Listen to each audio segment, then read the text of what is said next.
Bonjour, je suis ravie de vous retrouver pour un nouveau partage, une nouvelle émission témoignage. Et je reçois aujourd'hui Pierre-Emmanuel. Bonjour Pierre-Emmanuel. Bonjour Pasteur. Voilà, je voudrais vous présenter Pierre-Emmanuel. Vous savez, c'est toujours une joie quand nous voyons des jeunes qui non seulement se convertissent, donnent leur cœur au Seigneur, mais leur donnent aussi leur vie au Seigneur. Je crois que Pierre-Emmanuel, je voudrais te présenter en disant que tu es jeune. Oui.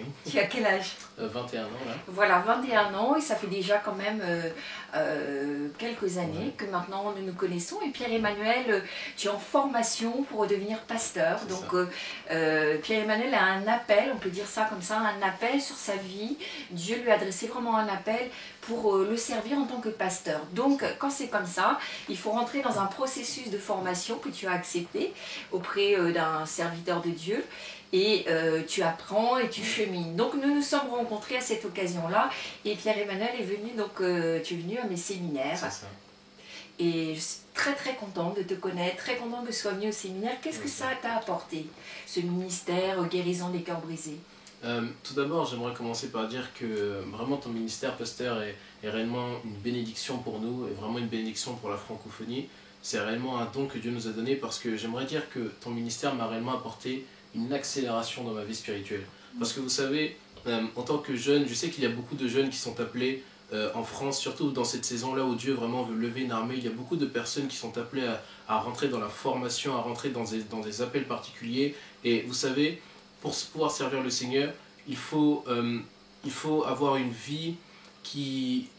Non, je me suis trompé. C'est pas grave, reprends juste le début de ta phrase. D'accord. Pour pouvoir servir le Seigneur, il faut avoir une vie qui lui est totalement soumise, qui lui est totalement abandonnée. Et vous savez, parfois, il y a certains aspects de nos vies que parfois on pense sous contrôle de Dieu, alors qu'en réalité, ils ne le sont pas vraiment. Parfois, il y a des choses auxquelles l'on ne prête pas attention, alors que pourtant ces choses sont des liens spirituels et qui nous empêchent d'avancer, qui nous empêchent de rentrer pleinement dans la communion parfaite que Dieu veut avec nous.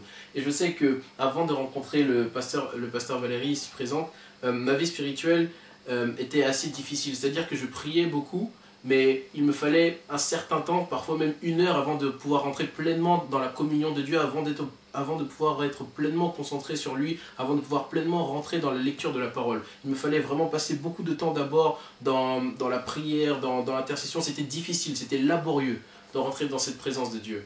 Et je sais qu'au contact du pasteur Valérie, à chaque séminaire que j'ai passé avec elle, il y a vraiment eu un déblocage dans ma vie spirituelle. Il y a vraiment eu un déblocage. Je me rappelle, pasteur, même lors de mon tout premier séminaire que j'ai fait avec toi, au début, ce n'est pas que j'étais un peu sceptique, mais je me disais, bon, je connais pas, je vais voir. Et dès le tout premier séminaire, je me rappelle que j'ai réellement eu une délivrance. Ça s'est passé par rapport au lien générationnel, comme quoi, vous voyez, on peut même avoir des choses qui nous retiennent sans que nous-mêmes on en ait connaissance. Parfois, c'est même par nos ancêtres qui par ce qu'ils ont fait, peuvent nous lier. Et je me rappelle qu'au travers de ce premier séminaire, je me suis senti tellement léger, pasteur, ma vie spirituelle a pris un tournant. Je me rappelle même que je t'avais appelé, je t'avais dit que waouh, je me sentais comme sur un nuage. Et réellement, c'est à partir de ce moment-là que j'ai commencé à grandir avec Dieu et que je suis vraiment passé à une autre dimension. Donc j'aimerais dire que vraiment ton ministère, pasteur, a réellement été pour moi un ministère d'accélération.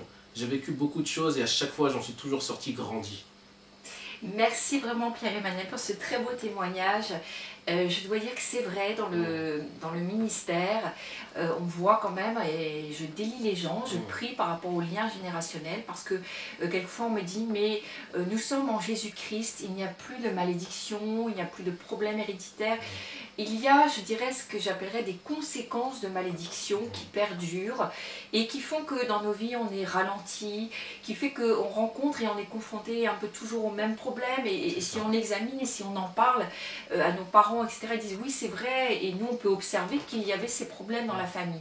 Donc force est de constater que oui, c'est comme un fil invisible qui descend sur les générations en dessous, sur les descendants, et qui nous relie de façon tout à fait spirituelle et invisible, mais tout à fait... ça existe et ça reste.